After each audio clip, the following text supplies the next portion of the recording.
begitu ya.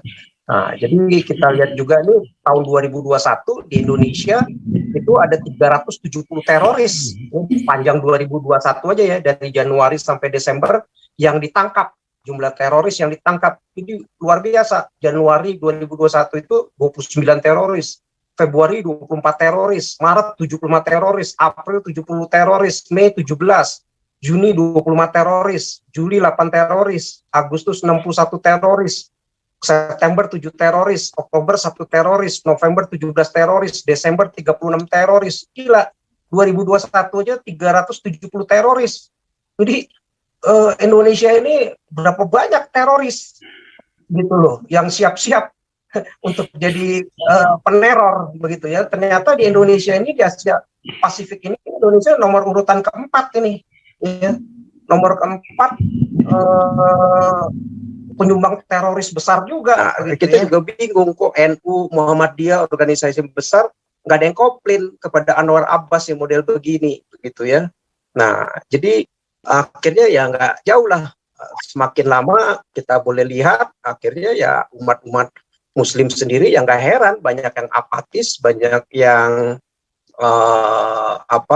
down begitu ya, mentalnya jatuh begitu. Kok agamaku yang selama ini diklaim-klaim sempurna, rahmatan, ini kok tingkah lakunya malah ngebom orang, ngebunuh orang, mengkafir-kafirkan orang ya. Model Anwar Abbas sebagai majelis ulamanya kok modelnya begini, melindungi, seolah-olah mau melindungi teroris gitu, malah mau minta bubarkan Densus 88 begitu ya.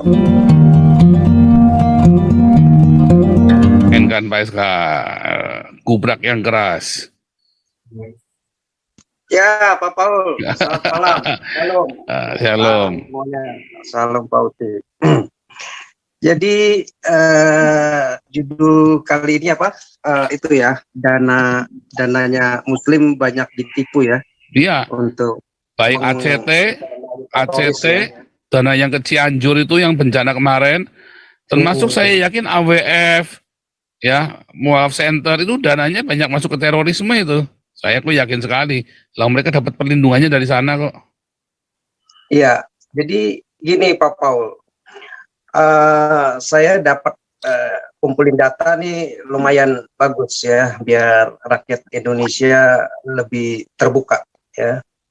Jadi sumber pendanaan teroris ya, teroris terutama dikaitkan dengan Islam selama ini ya, yang kebanyakan sekarang mayoritas teroris itu dari isu-isunya pelaku-pelakunya Islam. Itu biasanya dikumpulkan sumber pendanaannya itu melalui dana infak, melalui penggalangan kotak amal, ya, melalui bisa juga harta rampasan perang, ya, melalui pajak, begitu ya, melalui cara-cara mafia, ya, bisa juga mafia melalui negara, model-model Taliban,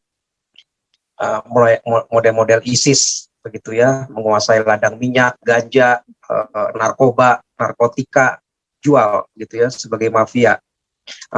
Jadi pendanaannya itu juga bisa dari internasional ya, selain dari nasional. Kalau nasional kan melalui tadi itu ya dana-dana infak, kotak-kotak amal begitu. Jadi orang-orang yang naruh dana-dana infak di kayak biasa mereka titipkan di Alfamart lah, di Indomaret lah, baik itu 100 perak, 500 perak, 1000 perak, 10.000, 100.000, 50.000, kan dikumpulkan kan ya. Kalau ada 600 kotak amal saja itu udah berapa miliar, berapa puluh miliar. Setahun bisa mungkin puluhan, jangan-jangan bisa ratusan miliar. Nah, inilah yang dikumpulkan dan banyak umat Islam nggak sadar karena dia pikir mungkin untuk amal, begitu ya, mungkin untuk membantu orang yatim piatu, untuk membantu orang-orang yang kesusahan, gelandangan. Tetapi ternyata tidak, uang ini sebagian dipakai untuk jaringan teroris, begitu ya.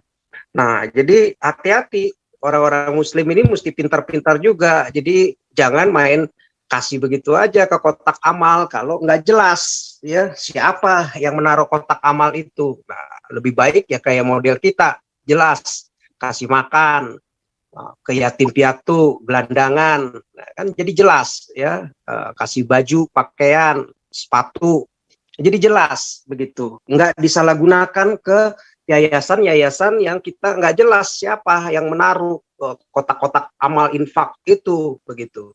Dan ini banyak dipakai model-model seperti itu begitu ya. Jadi mereka bikin yayasan ya, yayasan itu ya ternyata hasil-hasilnya begitu diselidiki ya banyak kejadian ternyata ya untuk menyumbang mendonasi untuk jaringan teroris ya beroperasi. Nah, di Indonesia saja tahun 2000 ya selama 2000 ke 2020 dua dekade ya 20 tahun udah 638 insiden terorisme di Indonesia begitu dari tahun 2000 sampai 2020 ya luar biasa begitu. Jadi artinya ini setelah reformasi, setelah Soeharto lengser, pengawasan orang-orang kelompok-kelompok Muslim, terutama yang radikal, yang garis keras, yang berafiliasi dengan jaringan-jaringan teroris, ya, dengan internasional, akhirnya begitu enak, leluasa mereka berperan, ya. Nah, ternyata di zaman reformasi ini pemerintahannya pada sibuk korup, pada sibuk untuk kepentingan sendiri, untuk golongannya sendiri, ya, sehingga abai untuk hal-hal seperti ini, begitu, pada kerjanya. Sehingga sampai kejadian 20 tahun di zaman reformasi sampai 638 insiden terorisme begitu. Jadi saya baca juga ini Tito Karnavan aja bilang modus pendanaan kelompok teroris itu ada yang langsung didanai ya dari internasional maupun ada bohir-bohirnya yang mendanai ya yang berkedok yayasan sosial keagamaan, yayasan sosial dan keagamaan begitu ya. Ya pakai nama embel-embel yayasan Islam lah, keagamaan yayasan keagamaan Islam lah begitu. Nah, jadi waktu dia sebagai Kapolri dan mantan kepala BNPT juga dia menangkap kan banyak kan mengejar pelaku-pelaku bom Bali, kedutaan besar Filipina begitu. Nah, itu akhirnya dapat dilihat ya selain tadi pendanaan langsung bisa ditransfer ke keluarga pelaku teroris begitu ya. Tetapi sekarang ini lebih maju lagi. Mereka sampai kan terkenal kita pernah dengar itu ada 600 kotak amal ya dibuat melalui yayasan Islam begitu ya. Dikumpulkan melalui 600 kotak amal itu begitu. Nah, akhirnya setelah kejadian teror oleh JI ya baru terungkap begitu. Nah, dan dihukumnya kecil sekali, cuma 4 tahun. Nah, itu yang problem hukum di Indonesia ini nggak jelas. Masa teroris yang bisa membunuh banyak orang dan bahkan bisa merugikan negara kita sendiri, bahkan umat Islam itu sendiri, citra Islam akan rusak, umat Islam juga akan terimbas, negara Indonesia pun yang mayoritas banyak Islamnya juga akan terimbas begitu. Tapi dihukum cuma 4 tahun. Nah, jadi hukum dagelan ya dablek begitu ya. Kita lihat seperti itu. Dia kumpulin 600 tapi 600 kotak itu tapi diganjar cuman 4 tahun begitu. Mestinya bisa di atas puluhan tahun lebih, 15 tahun, 20 tahun kalau perlu. Ya, karena ini teroris ini kan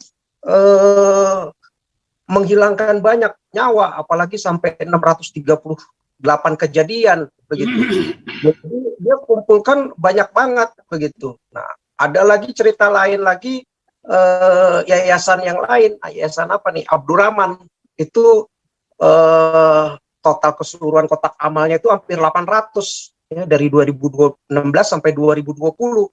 Dikumpulin tuh berapa miliar uangnya begitu. Dan ini dipakai juga lagi-lagi untuk mendukung aksi teroris begitu lewat kotak amal. Jadi betapa gampang ya orang muslim dibodohi begitu ya. dan memang jadi bodoh memang begitu.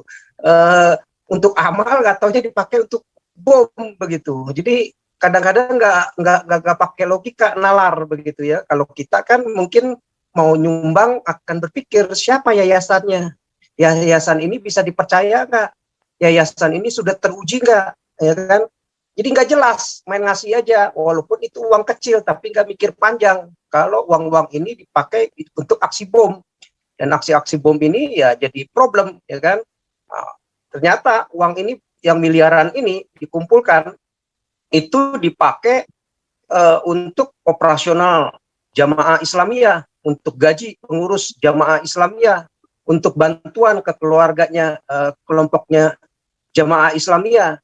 Nah, sampai pendidikannya, ya, sampai mereka bantuan hukumnya juga untuk kelompok JI-nya itu, begitu.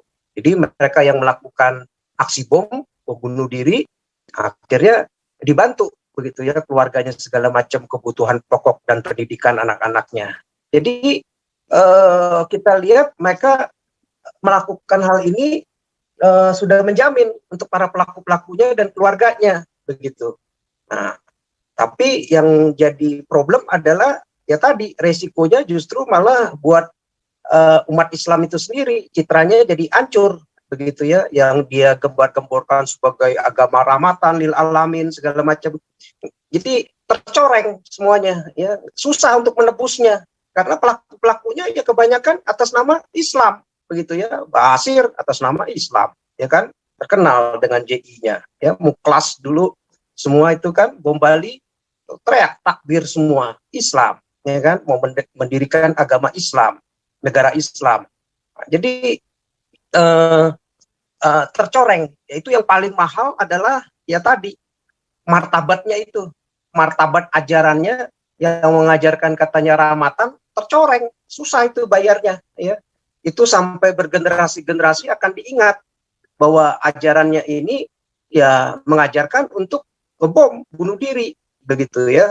Nah, jadi susah mau bayar pakai triliunan lagi dengan APBN pemerintah disubsidi untuk promokan sebagai agama rahmatan, ya susah begitu ya. Jadi siapa di dunia ini dari 878 miliar manusia yang ada di muka bumi ini yang tidak menstigma, tidak menstereotip orang-orang Islam ini sebagai kebanyakan dalang-dalang teroris begitu. Jadi boleh dibilang ajaran Islam sekarang boleh dibilang 70-80% dunia percaya bahwa teroris itu ya identik Islam dengan teroris dibanding Islam dengan ajaran rahmatan lil alamin, damai, indah, segala macam sempurna. Nggak ada begitu, karena perilakunya umatnya sendiri yang melakukan hal seperti itu begitu. Bahkan umat Islam saat si Al-Qaeda, Osama bin Laden berhasil meruntuhkan 9/11, gedung 9/11 itu ya, World Trade Center itu, WTC itu, New York, bukan New York ya, New York, dia malah justru bersorak, bertempik begitu, senang begitu ya. Nah, jadi akhirnya menstereotip, menstigma bahwa nggak jauh ajaran Islam ini dengan ajaran teroris begitu ya. Jadi orang akan memandang seperti itu begitu. Bahkan Anwar Abbas sendiri mengkritik sebagai ketua MUI, nggak punya otaknya gitu, nggak bisa mikir panjang. Saya juga bingung kok orang kayak gini bisa jadi majelis ulamanya begitu ya. Ulama kan mestinya identiknya orang yang berhikmat, orang yang arif, orang yang bijaksana. Ini dablek begitu. Malah dia saat Densus 88 menangkap dan menyita kotak-kotak amalnya, malah dia komplain begitu. Mendingan Densus 88 bubarin. Densus 88 mestinya urusin dong berantas teroris KKKB di Papua katanya. Jangan urusin yang kotak amal, jangan urusin yang hal seperti ini, yang ini kan belum tentu jadi teroris, seolah dia melindungi begitu ya. Nah, jadi kan lebih parah lagi begitu. Nah, kita juga bingung kok NU, Muhammadiyah, organisasi besar, nggak ada yang komplain kepada Anwar Abbas yang model begini begitu ya. Nah, jadi akhirnya ya nggak jauh lah semakin lama kita boleh lihat akhirnya ya umat-umat Muslim sendiri yang nggak heran banyak yang apatis, banyak yang down begitu ya, mentalnya jatuh begitu. Kok agamaku yang selama ini diklaim-klaim sempurna ramatan ini kok tingkah lakunya malah ngebom orang, ngebunuh orang, mengkafir-kafirkan orang, ya. Model Anwar Abbas sebagai majelis ulamanya kok modelnya begini, melindungi, seolah-olah mau melindungi teroris gitu, malah mau minta bubarkan Densus 88 begitu ya, malah dia serang Jokowi begitu ya. Nah jadi akhirnya ya tingkah laku Muslim semakin lama lewat umatnya ya semakin dibully lah di dunia begitu ya, nggak jauh dengan radikalisme, dengan terorisme begitu. Nah jadi belum lagi masalah sekarang nih, penutupan gereja, SARA, intimidasi, mengkafir-kafirkan, ya, Rizik yang mengatakan bisa serang istana, pendeta-pendeta harus dibunuh untuk membela Islam, tapi punya pengikut banyak kayak begitu gitu, dan rata-rata Islam yang pakaian cingkrang, yang pakaian jenggot. Jadi makin lengkap lah dan makin sempurna lah begitu ya. Islam itu menunjukkan dirinya, siapa dirinya, modelnya yang seperti ini yang tampil yang lebih menonjol begitu dibanding ajarannya yang rahmatan, yang damai, yang menolong orang, yang membantu orang tanpa memandang bulu, seperti kayak kita memberi makan kepada siapa saja tanpa melihat mereka Kristen Islam, membantu Agustan sekalipun dia harus menghina. Justru nggak menonjol di kelompok-kelompok Islam yang seperti itu. Mereka lebih banyak malah sibuk dengan urusan golongan mereka masing-masing, internal mereka masing-masing, menggemukkan organisasi mereka masing-masing dan pribadi-pribadi masing-masing. Jadi nggak kelihatan hal-hal kebaikan, keadilan,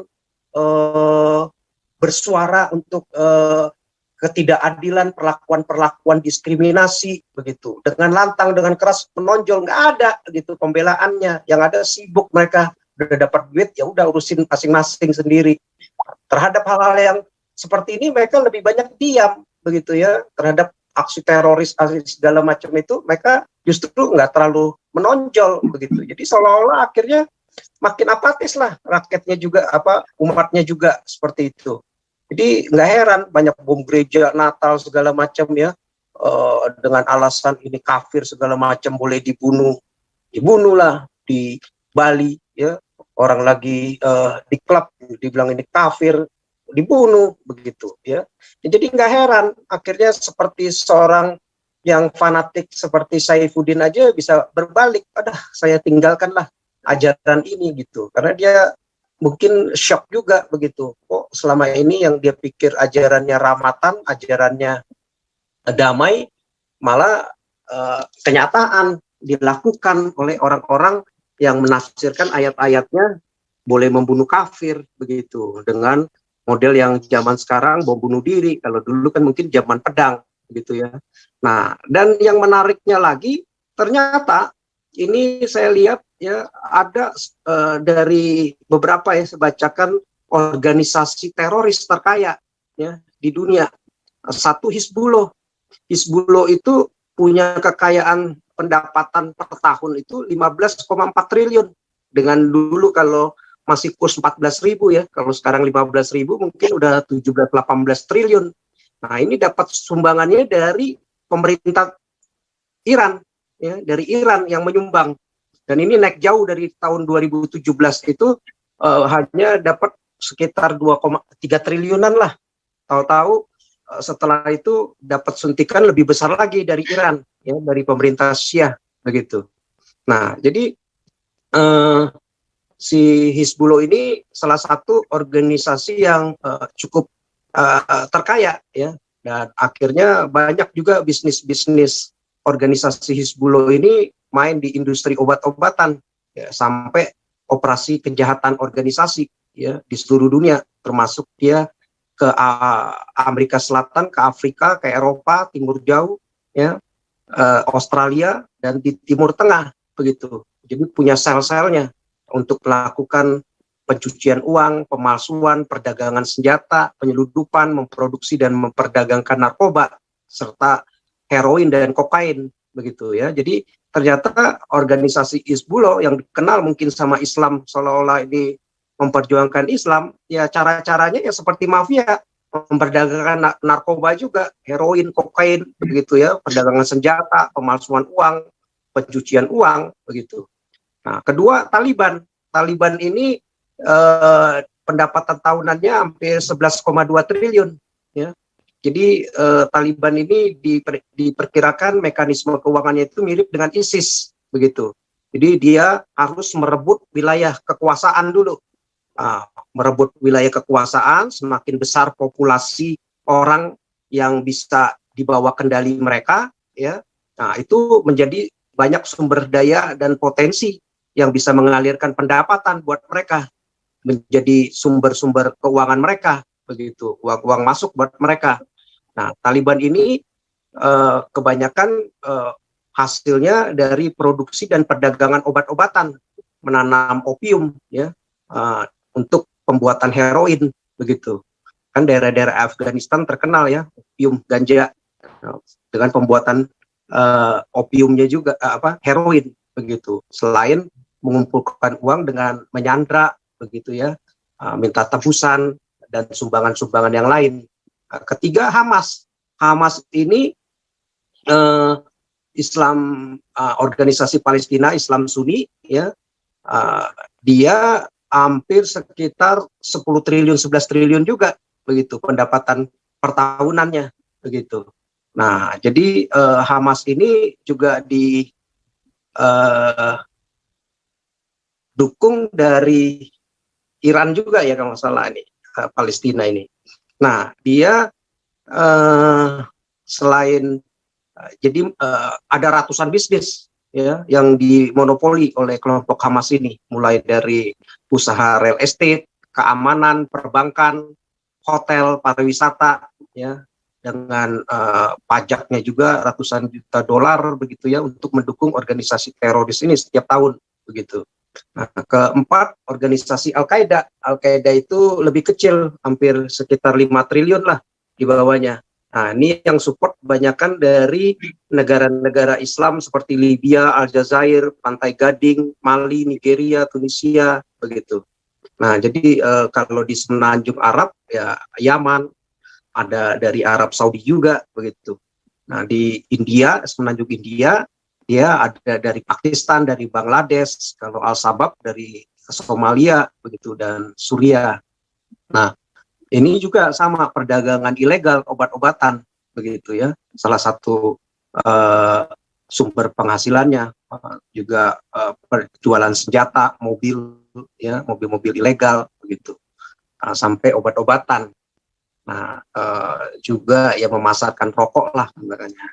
Nah, ini banyak. ISIS juga, ISIS itu hampir 3 triliunan, ya, disupport oleh ya tadi melalui perebutan ladang-ladang minyak, ya, daerah-daerahnya ladang-ladang minyak, pabrik-pabrik senjata, juga banyak orang, jutaan orang yang menopang keuangan organisasi ini, ya, orang-orang simpatisan dari Muslim yang mensupport, ya, mungkin jangan-jangan termasuk yang dana-dana apa tuh infak dan kotak amal itu, ya, dilarikan juga sebagian ke ISIS, ya, termasuk orang-orang yang gampang dibodohi, menjual harta kekayaannya, dia pikir akan hidup enak di sana, nggak taunya jadi budak seks, begitu ya, untuk tentara-tentara ISIS, begitu, yang laki untuk angkat senjata, begitu, nggak bisa balik lagi, begitu, dan mereka melakukan penjarahan, perampokan bank, minta biaya perlindungan, ya,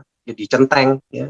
Kalau udah ngerebut satu kekuasaan, suatu daerah, ya itu mereka lewat cara-cara begitu.